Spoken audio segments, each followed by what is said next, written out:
Assalamualaikum, selamat pagi. Cikgu ucapkan kepada semua para pelajar. Hari ini kita akan masuk topik bab baru iaitu bab 7 yang bertajuk kadar tindak balas. Okey, so hari ini kita akan bincangkan tentang lebih kurang 2 subtopik. Okey, yang pertama kita akan bincang tentang pengelasan kadar tindak balas. Okey. Dan yang kedua, kita nak tengok cara pengiraan. Okey, kadar tindak balas. Okey. Baik, jom kita mula. Ini pengelasan tindak balas ya. Okey, so tindak balas ni sebenarnya bergantung kepada masa. Okey. So tindak balas yang tinggi maknanya masa adalah sangat singkat. Okey, manakala kalau tindak balas yang rendah masanya adalah sangat panjang. Okey. So kadar tindak balas ni secara umumnya bagaimana sesuatu tindak balas berlakulah. Contoh orang A dan orang B bawa kereta kan. Okey, so orang A bawa lebih laju. So bila dia bawa lebih laju maknanya kadar tindak balasnya lebih tinggi. Bermakna cepat tak masa dia untuk sampai ke destinasi Z. So orang B lebih cepat sampai. Okey. So kalau masa yang diambil adalah lama atau panjang, so bermakna kadar tindak balasnya adalah rendah. Maknanya orang ni dalam keadaan perlahan. Okey. Ini cepatlah. Okey, so itu tentang pengelasan tindak balas. Kita ada tindak balas yang cepat dan tindak balas yang lambat. Semuanya bergantung kepada masa. Okey, seterusnya kita tengok contoh tindak balas yang cepat. Yang pertama, pembakaran bahan api. Okey, tindak balas penguraian ganda 2. Yang ni dalam bab garam. Bagaimana kita nak menghasilkan mendakkan. Okey, alright. So kita nak menghasilkan mendakkan. Alright, so tindak balas peneutralan. Kalau anda masih ingat, kita akan buat kaedah pertitratan di mana kita akan campurkan dengan dalam kelalangkun tu dengan penunjuk, and then bila asid masuk bercampur dengan alkali,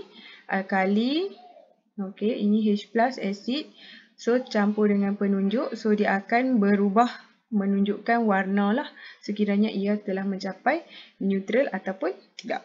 And then tindak balas logam dengan alkali. Logam dan alkali serta air. So juga adalah satu tindak balas yang cepat. Okey. So pembakaran bahan api pun kena cepat lah. Kalau tak nanti macam mana kita dapat tenaga kan? Okey. So itu adalah contoh tindak balas yang cepat. Bermakna masa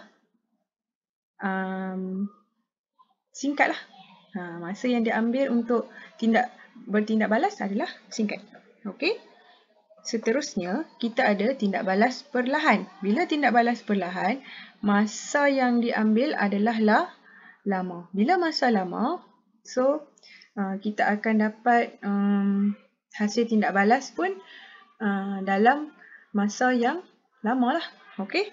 So, fotosintesis, okey, pengaratan besi, penapaian glukosa. Okey, apa maksud penapaian glukosa ni?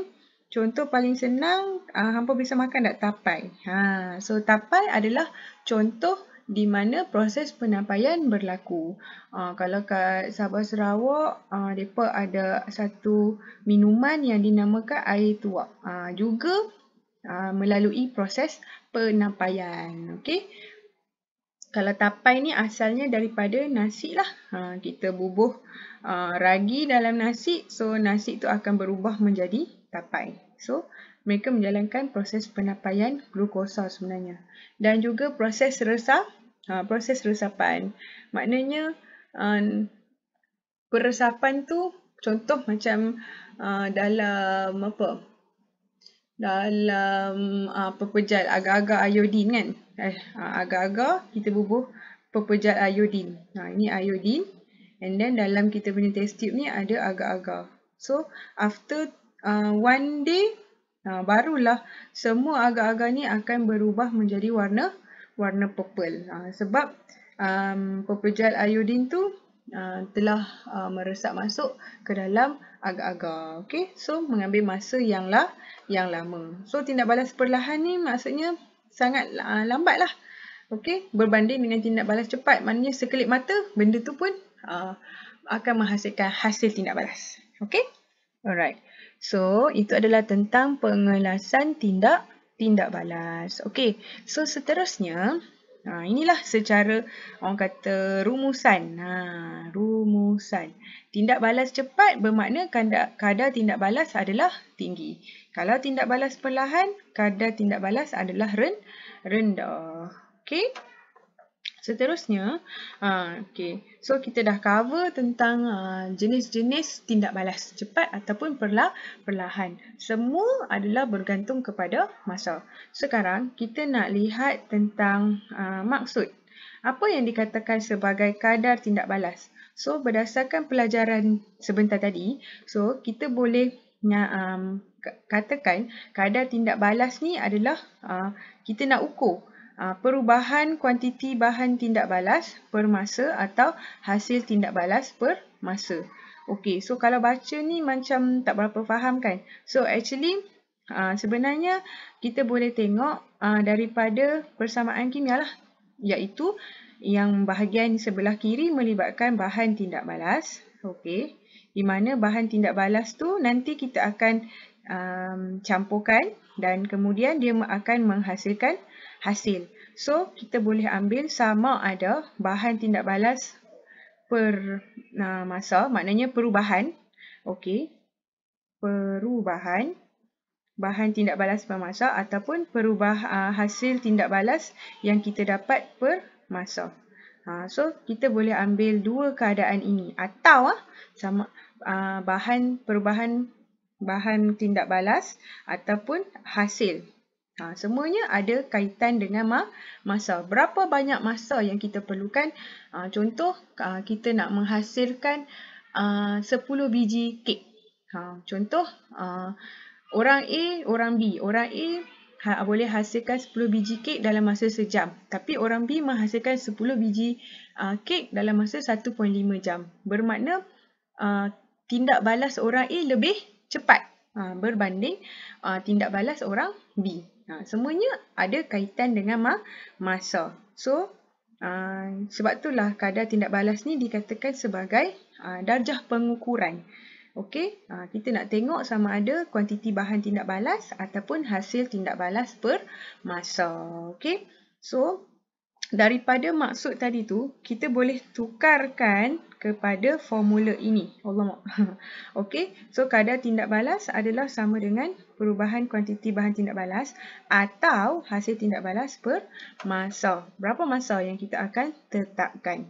Okey, so dekat sini kita boleh tengok kita akan jalankan eksperimen lah. Kita ada pemboleh ubah manipulasi. Kamu kena tahulah pemboleh ubah manipulasi, bergerak balas dan juga malar. Kena ingat semua ni sebab ada kaitan dengan kadar tindak balas. Sangat-sangat penting. Okey, so next. Ini adalah unit, tak berapa jelas. Okay, unit bagi kadar tindak balas. Sebenarnya ada dalam buku teks kamu je. Saya memang crops daripada buku teks. Okay, kita boleh buat gram per saat ataupun gram per minit. So, gram ni menunjukkan kuantiti bahan ataupun hasil lah.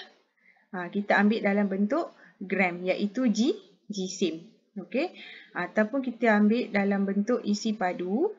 Okey, so kuantiti bahan atau hasil tadi tu kita ambil dalam bentuk GSIM, mungkin dalam bentuk isi padu ataupun bilangan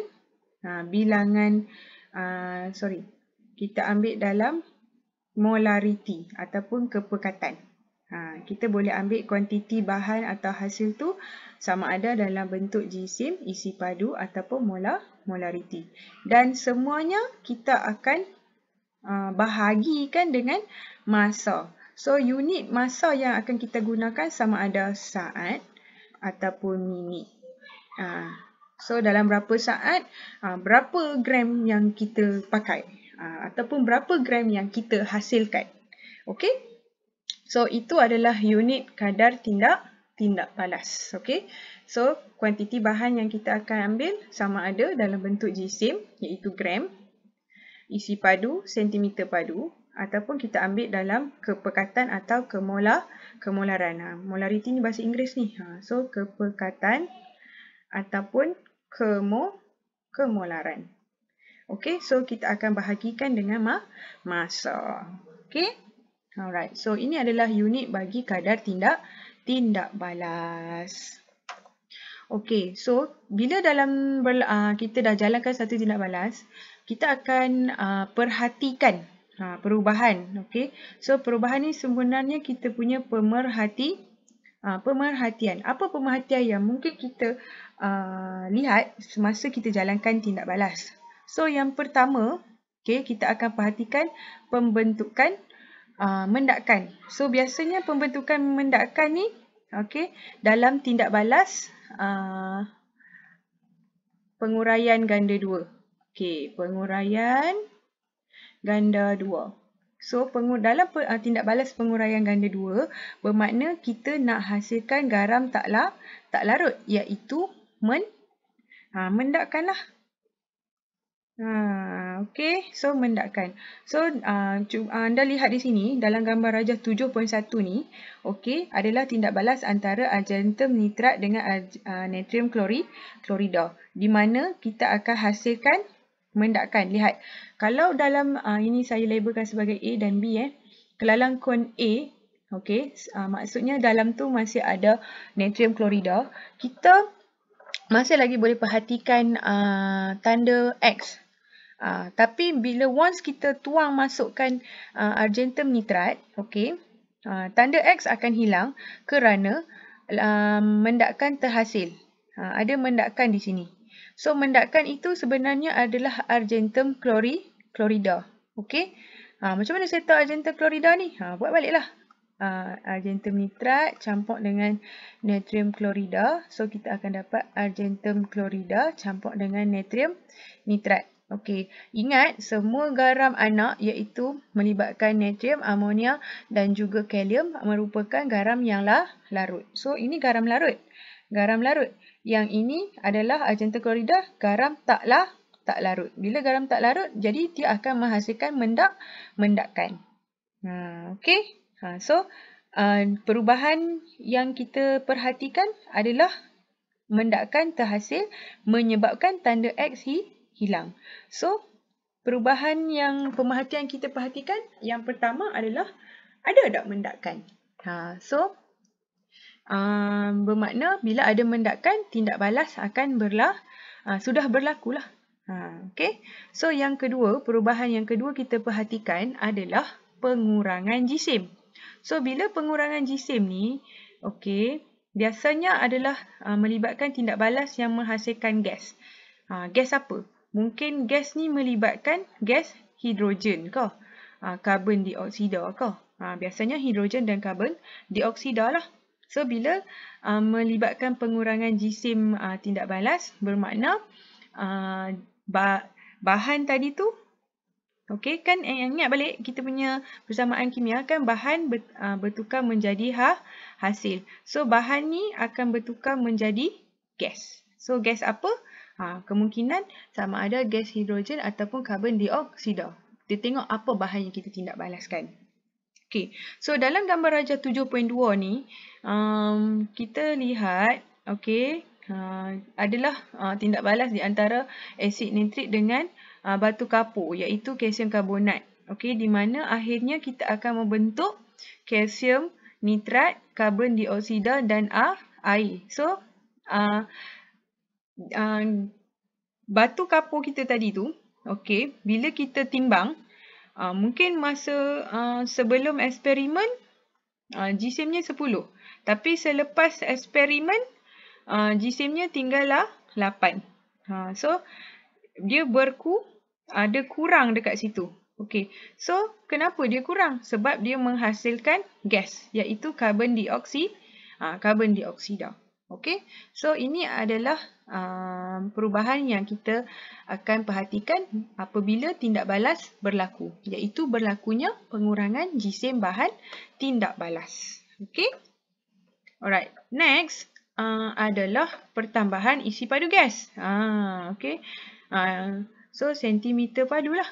Okey, berlaku bagi tindak balas yang menghasilkan gas juga.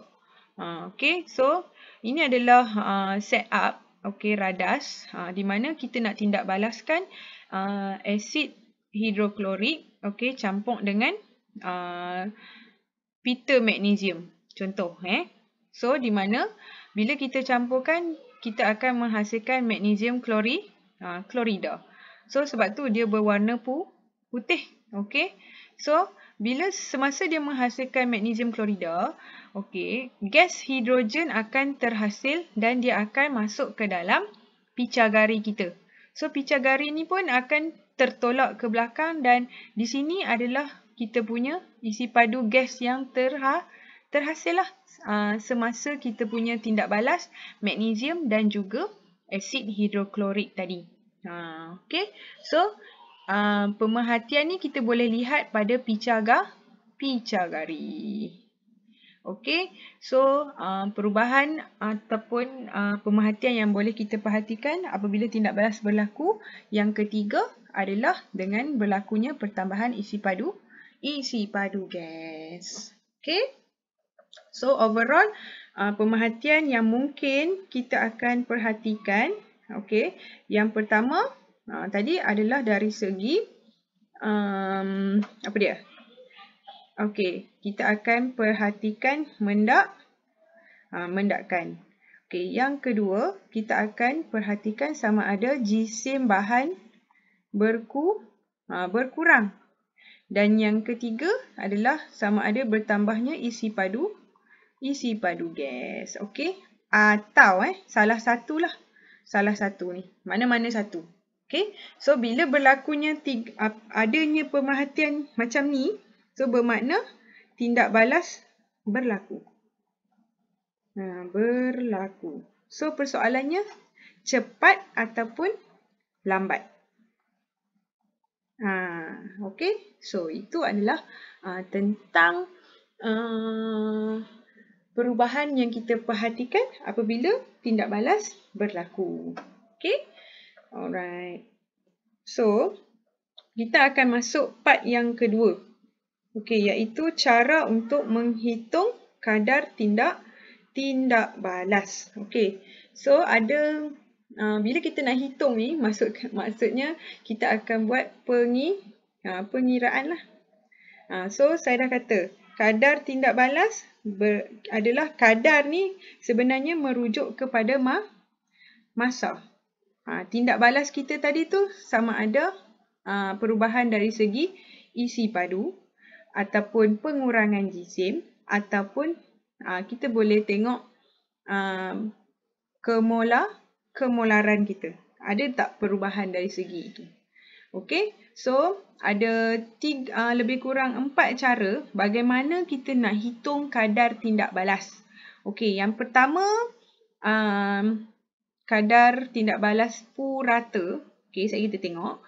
Yang bermaksud jumlah perubahan yang berlaku dari awal tindak balas sehinggalah tindak balas selesai. Maknanya daripada saat kosong, okey, sampailah, ini saat lah ni, sampailah contohnya pada saat 180 saat. Ini adalah tindak balas purata. Okey. Selagi adanya pertambahan isi padu, adanya pertambahan pengurangan jisim berlaku, so bermakna tindak balas berlaku lah. Okey, baru kita boleh cari tindak balas purata. Keseluruhan maksudnya. Okey, keseluruhan tindak balas. Okey. So, itu adalah yang pertama. Yang kedua, kita nak tengok kadar tindak balas pada masa tertentu. Dia bagi masa. Contoh, saya nak tahu tindak balas daripada T1 sampai T2. Berapa jumlah perubahan? yang kamu akan perhatikan. So, jumlah perubahan ni melibatkan sama ada ketiga-tiga ni lah. Mana satu. Okey, yang kedua kita tengok pada minit ke N. Maknanya saya nak tengok contoh pada minit ke 15. Berapa perubahan kadar tindak balas. So, kena tolak dia punya formula dia. Nanti saya ceritakan lah. Dan yang seterusnya kita ada kadar tindak balas masa tertentu. Yang ini kamu kena gunakan kebolehan untuk membuat tangent. Tangent ni makna kata kamu nak cari kecerunan daripada graf. Mesti lukis graf, baru boleh lukis tangent dan kamu kena cari kecerunan. Okay? Alright. So, don't worry. Jom kita tengok satu persatu. Okay. So, cara yang pertama, ini adalah tentang kadar tindak balas purata. Di mana kita nak cari berapa tindak balas yang berlaku pada keseluruhannya. Okey, ini diberi graf kepada kita di mana kita akan mengumpulkan isi padu gas. Okey, dan pada masa yang tertentu. Okey, so kita akan buat isi padu gas. Okey, jumlah isi padu gas bahagi dengan masa yang diambil. Kita tak akan buat di sini ya. Sebab pada bahagian ini semua bahan sudah habis ditindakbalaskan. Sudah lengkap. Lengkap bertindak balas. So, maknanya kita tak akan peroleh lagi pengumpulan isi padu. Sebab tu kita akan ambil betul-betul pada masa T ni sahaja. Yang selebih tu kita tak akan kira. Sebab dah tak ada lagi pengumpulan isi padu gas. Okey? So, itu adalah kadar tindak balas purata. Okey. So, seterusnya, yang kedua, kita akan kira kadar tindak balas purata dalam T saat yang pertama. Okey. So, jumlah sama juga. Dia cuma tukar ayat. Okey. Kita ambil pada T saat yang pertama. Okey. Lepas tu, kita tolakkan dengan 0. Okey. And then, V1 ni, kita tolakkan dengan, kita ambil, semuanya akan bermula pada titik kosong. Okey. So, V1 tolak kosong, T1 pun tolak kosong. So, kita akan dapat macam ni lah. Okey. So, again, kita tak akan ambil bahagian belakang ni. Sebab semua tindak balas, semua bahan sudah lengkap bertindak balas. Okey. Nanti dia akan bagi tahu dalam soalan. Okey. Seterusnya, yang ketiga, okey, kita akan kira tindak balas purata daripada masa yang pertama hingga masa yang kedua. Tengok, diberi dekat kita graf, okey, iaitu pengumpulan isi padu gas dan juga masa. Okey, contoh soalan nak pada saat yang pertama dengan pada saat yang kedua. Okey, so kamu kena buat formula, guna formula ni lah. Ikut sahaja formula yang diberikan. Okey, so kalau kamu tak guna formula, so nanti salah lah kan. Okey, so yang besar tolak yang kecil. Jangan buat negatif pula. Okey, so V2 tolak dengan V1. Okey, dan T2 tolak dengan T1. Kalau kamu perasan, V2 dengan T2 ni, dia adalah seolah-olah koordinat. Koordinat. Okey, nampak? Dia berlaku pada titik ini. Sebab tu, dia, apa tu?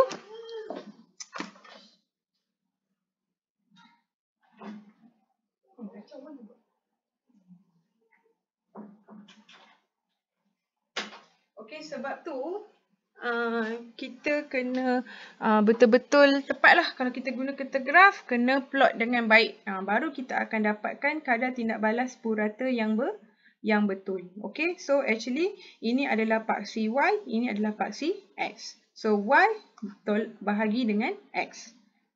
Kalau anda lihat, kalau kita ambil dari segi pengetahuan memplot graf tu. Okay.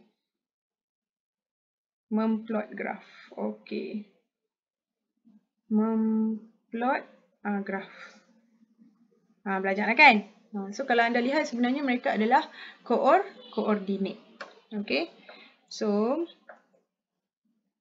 Kita tengok dekat sini. Ini contoh bagaimana nak selesaikan masalah numerical berkaitan dengan kadar tindak balas. So, seorang murid telah menambah ketulan magnesium secara berlebihan ke dalam asid sulfurik. Okey. So, bahannya adalah magnesium karbonat dan juga asid sulfurik. So, isi padu gas karbon dioksida yang terbebas. Okey, ini adalah perubahannya lah. Ini adalah perubahan ni. Perubahan yang kita perhatikan. Dia ambil sentimeter. Sentimeter padu lah. Isi padu gas karbon dioksida yang terbebas dikumpulkan di dalam picagari gas dan direkod dalam jadual 7.2. So, pada setiap selemasa 1 minit. Maknanya beza lah. 1, 2, 3. So, ini beza 1 minit. Okey, sampailah minit yang ke-10. Okey. So, berdasarkan jadual point 2, dia minta kamu plotkan graf. Okey, isi padu melawan masa. Okey. So, saya rasa kamu ada masalah tak untuk memplot graf? So, graf sebenarnya daripada apa yang diminta di sini, kita sudah tahu paksi Y dan X. So, yang disebut asalnya adalah paksi Y. Yang di belakang adalah paksi X. Okey. So, tak apa. Hitung kadar tindak balas purata yang berikut. Dalam minit yang ke-5. So, ini jatuh kategori yang mana agak kamu? Okey, untuk menghitung kadar tindak balas dalam minit yang ke-5.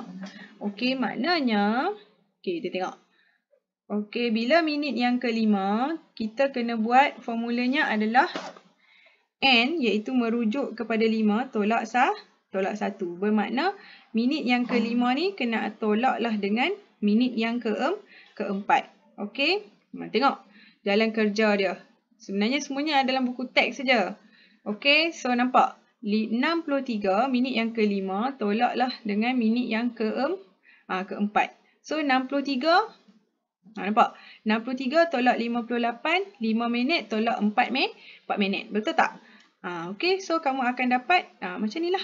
Ini adalah kadar tindak balas purata dalam minit ke-5. Kalau dalam, purata dalam ni maknanya formula dia adalah N tolak 1. N tu merujuk kepada minit kita.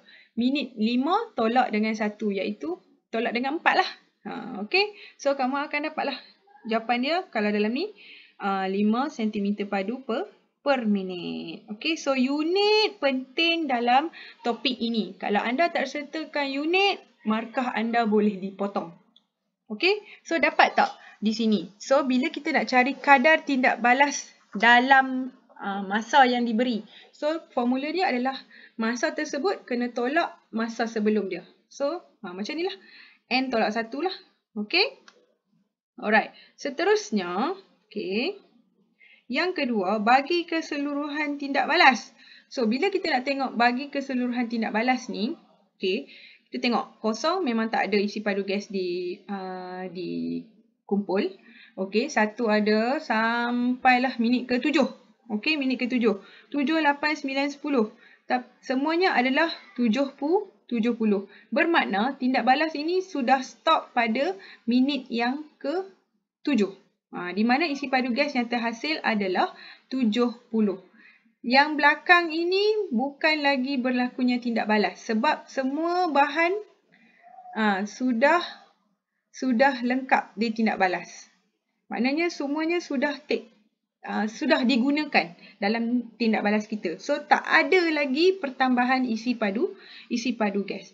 Bermakna bila kita nak cari kadar tindak balas purata keseluruhan, okey, so kita terus ambil apa? Pada 70 ni lah. Isi padu yang terakhir bahagi dengan minit yang paling akhir, iaitu 70 bahagi dengan 7. Okey, betul tak? So, memang dapat sebanyak ini. Ini adalah kadar tindak balas purata. So, apa yang kita boleh lihat di sini, kadar tindak balas purata keseluruhan, maksudnya mesti ambil isi padu akhir akhir yang terkumpul. Dan berhenti pada masa apa. So dalam kes ni adalah pada minit ke-7 dan isi padu terakhir yang di-collect adalah sebanyak 70. Okey, so itu adalah tindak balas ke purata keseluruhan. Maknanya kena ambil pada isi padu yang terakhir yang kita collect, bukan pada minit ke-10. Sebab pada bahagian ini tidak ada lagi tindak balas. Okey. Alright. Okey. So seterusnya, berdasarkan graf yang diperlukan, kadar hitung kadar tindak balas pada minit kedua. Okey. Pada minit yang kedua. Yang ni lah kita akan gunakan tangent. Okey, baik.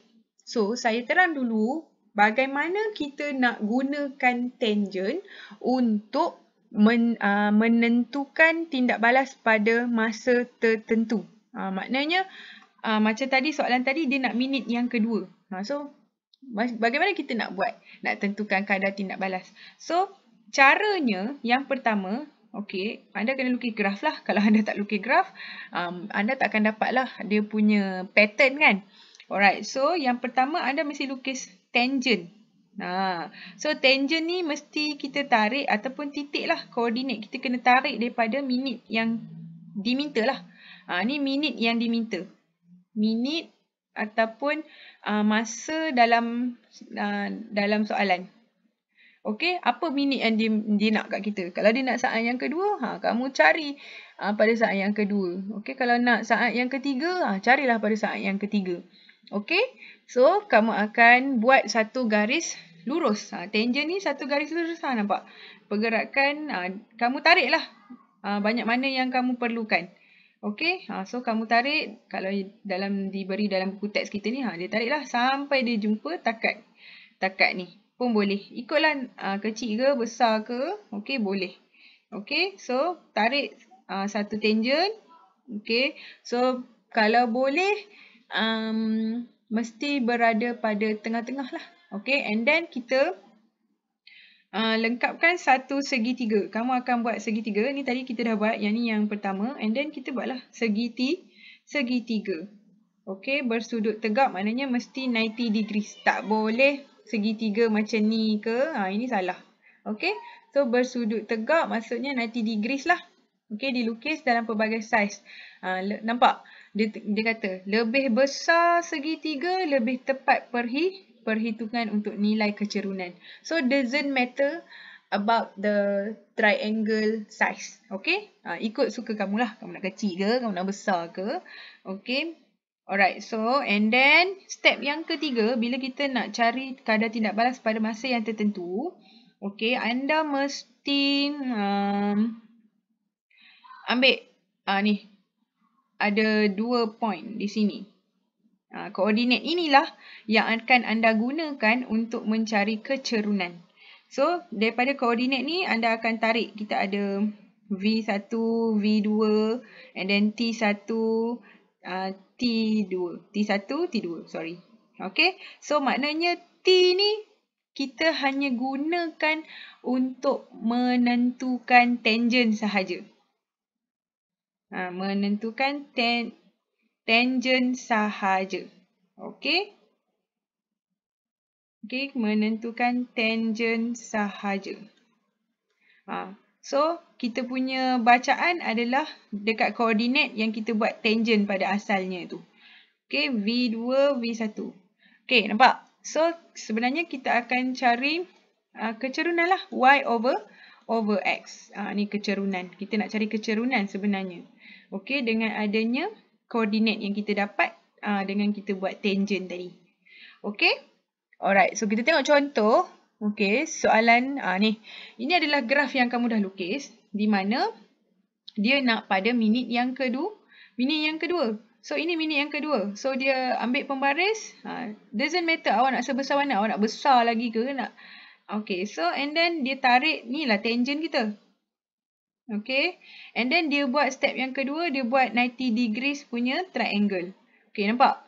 So, kita akan dapat dua koordinat. So, ini koordinat yang kedua.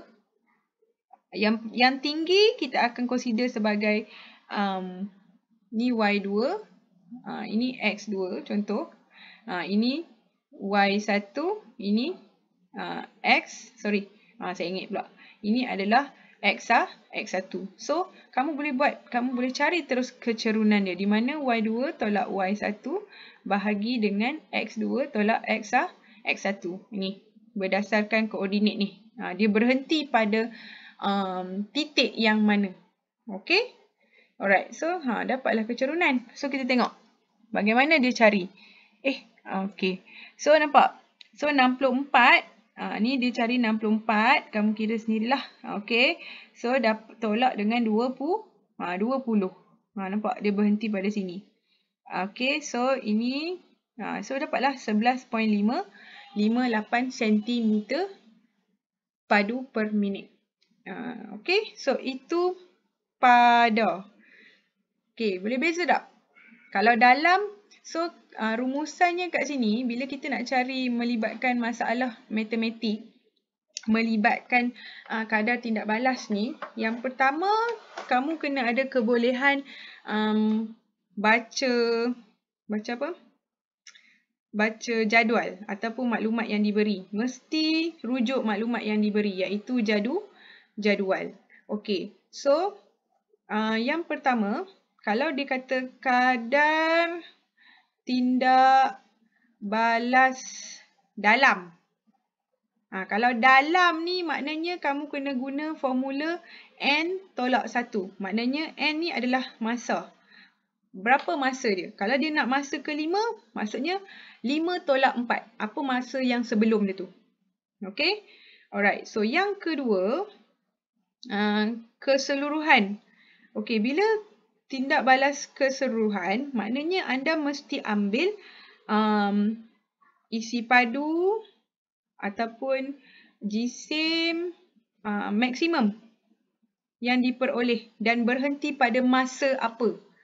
Masa sebelum dia dah tak boleh ambil lagi sebab kita consider semua bahan telah digunakan. Okay, ambil isi padu maksimum dia.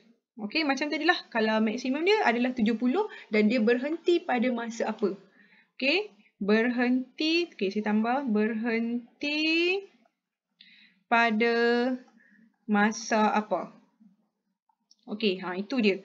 Dan seterusnya, okay, kita ada kadar tindak balas pada.